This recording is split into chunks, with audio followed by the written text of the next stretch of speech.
Belgijskie służby aresztowały terrorystów planujących zamach na premiera Barta de Wevera. Rosja przyznała się do zestrzelenia samolotu azerskich linii lotniczych. Chiny ograniczają eksport metali ziem rzadkich do państw zachodnich. Parlament Europejski odrzucił wnioski o wotum nieufności wobec przewodniczącej Komisji Europejskiej.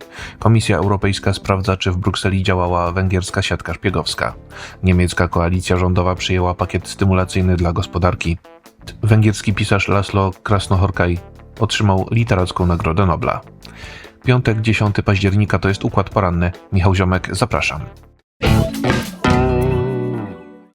Belgijska prokuratura federalna poinformowała o aresztowaniu grupy terrorystów planujących ataki na polityków. Ich głównym celem miał być premier Belgii Bart de Wever. Policja zatrzymała łącznie 3 mieszkańców Antwerpii w wieku od 18 do 24 lat. Podczas przeszukania w domu jednej z nich odkryto domowej roboty ładunek wybuchowy. Śledczy dokonali również konfiskaty drukarki 3D oraz innych urządzeń elektronicznych. Prokuratura federalna oskarża 3 zatrzymanych mężczyzn o usiłowanie zabójstwa na tle terrorystycznym oraz o udział w grupie zajmującej się szerzeniem terroru. Nie poinformowano, do jakiej organizacji miały należeć aresztowane osoby, choć zdaniem mediów są one związane ze środowiskami islamistycznymi. 2 z nich były już wcześniej notowane przez policję.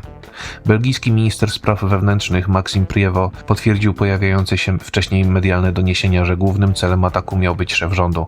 Zatrzymani mężczyźni chcieli zaatakować dom de Wevera przy pomocy drona wypełnionego materiałami wybuchowymi. Wychodzący w regionie flamandzkim dziennik Gazet van Antwerpen przypomina, że lider prawicowego Nowego Sojuszu Flamandzkiego nie pierwszy raz znalazł się na celowniku terrorystów. Przed 2 laty pod podobnymi zarzutami aresztowano 4 osoby. W kwietniu jeden z zatrzymanych wówczas mężczyzn został skazany na karę więzienia za planowanie ataku na de Wevera i na komisariat policji o rozpowszechnianie materiałów propagandowych samozwańczego państwa islamskiego oraz za próbę kupna karabinku szturmowego mającego posłużyć do przeprowadzenia zamachu. Prezydent Rosji Władimir Putin przyznał, że rosyjska obrona przeciwlotnicza zestrzeliła samolot azerskich linii lotniczych. Do tragedii doszło w grudniu ubiegłego roku, a zginęło w niej 38 osób. Maszyna należąca do linii Azerbaijan Airlines została zestrzelona 25 grudnia ubiegłego roku, gdy podchodziła do lądowania na lotnisku w Kazachstanie. Początkowo maszyna miała wylądować w Groznym w Czeczenii, ale została skierowana do portu lotniczego w kazachskim Aktau z powodu trwającego w tamtym czasie ataku ukraińskich dronów. W wyniku rosyjskiego ostrzału zginęło 38 pasażerów, a 29 zostało rannych. Rosja przez wiele miesięcy nie chciała przyznać się do winy. Kwestia śledztwa prowadzonego w tej sprawie stała się przyczyną konfliktu dyplomatycznego z Azerbejdżanem, jak dotąd blisko współpracującym z Rosją. Putin podczas czwartkowej wizyty w Tadżykistanie ostatecznie wziął odpowiedzialność za zestrzelenie azerskiej maszyny. Podczas spotkania z prezydentem Azerbejdżanu Ilhamem Alijewem przekazał mu, że 2 rosyjskie rakiety nie trafiły bezpośrednio w samolot, ale wybuchły w jego pobliżu. Zostały one wystrzelone przez rosyjską obronę powietrzną w związku ze wspomnianym atakiem 3 ukraińskich dronów na Grozny. Rosyjski przywódca zobowiązał się do wypłacenia odpowiednich odszkodowań. Prezydent Azerbejdżanu podziękował Rosjanom za współpracę w czasie śledztwa w sprawie katastrofy. Alijew podkreślił, że jest zainteresowany dalszym rozwojem stosunków między Baku i Moskwą, bo pomiędzy Azerbejdżanem i Rosją cały czas rośnie wymiana handlowa. Chińska Republika Ludowa ogranicza eksport metali ziem rzadkich do państw zachodnich. Władze w Pekinie będą ściśle kontrolować ich sprzedaż, aby nie wzmacniały one potencjału obronnego innych państw. Szeroko zakrojone inspekcje w przedsiębiorstwach eksportujących surowce zapowiedziało chińskie Ministerstwo Handlu. Nowe wytyczne będą wymagały od zagranicznych firm uzyskania specjalnego pozwolenia, nawet jeśli sprzedawane przez nich produkty będą zawierały śladowe ilości pierwiastków metali ziem rzadkich. Chodzi w tym przypadku głównie o towary wytwarzane dzięki chińskiej technologii ekstrakcji, rafinacji albo wytwarzania magnesów stałych. Dla władz Chińskiej Republiki Ludowej kluczowe ma być działanie zgodnie ze swoim interesem w zakresie bezpieczeństwa narodowego. Uważają one, że surowce mogą być wykorzystywane przez inne państwa do rozwijania przez nie własnych technologii wojskowych. Zastosowany przez państwo środka mechanizm kontroli eksportu metali ziem rzadkich nawiązuje do amerykańskich przepisów. Foreign Direct Product Rule pozwala Stanom Zjednoczonym na ograniczenie sprzedaży półprzewodników do innych państw.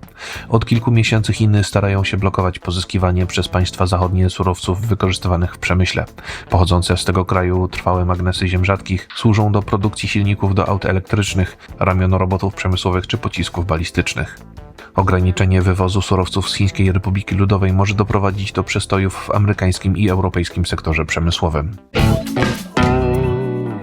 Parlament Europejski odrzucił wnioski o odwołanie przewodniczącej Komisji Europejskiej Ursuli von der Leyen. Jest ona krytykowana zarówno przez prawicowe, jak i lewicowe ugrupowania.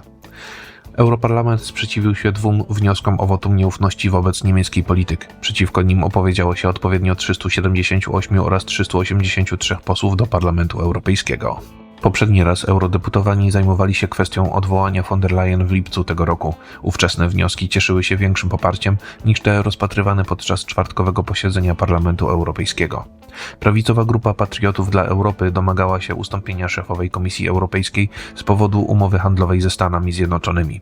Ma ona tworzyć nierównowagę w amerykańsko-europejskich relacjach, a także narzucać europejskim przedsiębiorstwom niekorzystne dla nich warunki eksportu produktów do Ameryki.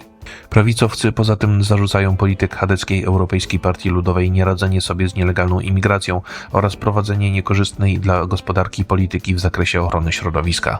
Frakcja lewicy krytykowała von der Leyen za lekceważenie katastrofy humanitarnej będącej następstwem ataków Izraela na palestyńską strefę gazy. Lewicowi europosłowie są także krytycznie nastawieni do umów handlowych z Ameryką i z południowoamerykańskim blokiem Mercosur. W porównaniu do Patriotów dla Europy lewica jest zaniepokojona rezygnacją z ambitnych celów unijnej polityki klimatycznej.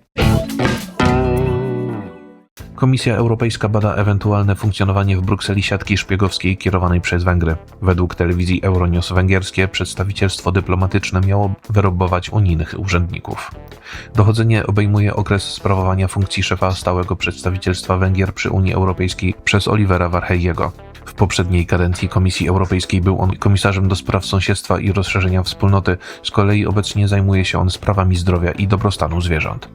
W trakcie jego urzędowania agenci węgierskich służb specjalnych mieli podawać się za dyplomatów pracujących dla stałego przedstawicielstwa Węgier. Mieli oni podejmować próby werbowania pracowników unijnej administracji jako informatorów. Jeden z agentów miał być dodatkowo oddelegowany do pracy przy dokumentacji dotyczącej bezpieczeństwa wspólnoty. Komisja Europejska poważnie podchodzi do tych doniesień. Zamierza ona powołać specjalną wewnętrzną grupę, która zajmie się zbadaniem zarzutów formułowanych przez media. Sam Varhey przed objęciem funkcji komisarza miał przejść szczegółowe kontrole w zakresie bezpieczeństwa, a przed nominacją był szczegółowo przesłuchiwany przez posłów do Parlamentu Europejskiego. Rządząca Niemcami koalicja chadeków i socjaldemokratów przyjęła pakiet stymulacyjny dla gospodarki. Kanclerz Friedrich Merz zamierza pobudzić inwestycje oraz ograniczyć świadczenia socjalne. Najważniejszym elementem reform zatwierdzonych przez Wielką Koalicję jest reforma zasiłku obywatelskiego. Świadczenie wprowadzone przez poprzedni rząd Olafa Scholza będzie można dużo łatwiej stracić. Zostanie ono ostatecznie odebrane, gdy jego beneficjent będzie konsekwentnie lekceważył wezwania do urzędu pracy. Nowy zasiłek dla bezrobotnych i osób z niskimi dochodami ma nie zniechęcać ludzi do poszukiwania zatrudnienia. Zmiany zostaną dokonane także w dopłatach do zakwaterowania. Urzędy przyjrzą się teraz majątkowi zgromadzonemu przez osoby otrzymujące ten rodzaj zasiłku. Osoba mieszkająca w zbyt komfortowych warunkach nie będzie otrzymywała pełnego zwrotu pieniędzy za czynsz. Cytowana przez telewizję Deutsche Welle minister pracy Bärbel Bas uważa, że w praktyce oszczędności w zakresie polityki społecznej będą niewielkie. Dużo więcej pieniędzy można byłoby zostawić w budżecie państwa dzięki stworzeniu 100 000 miejsc pracy. Gabinet Unii Chrześcijańsko-Demokratycznej i Socjaldemokratycznej Partii Niemiec reaguje ponadto na spowolnienie gospodarcze.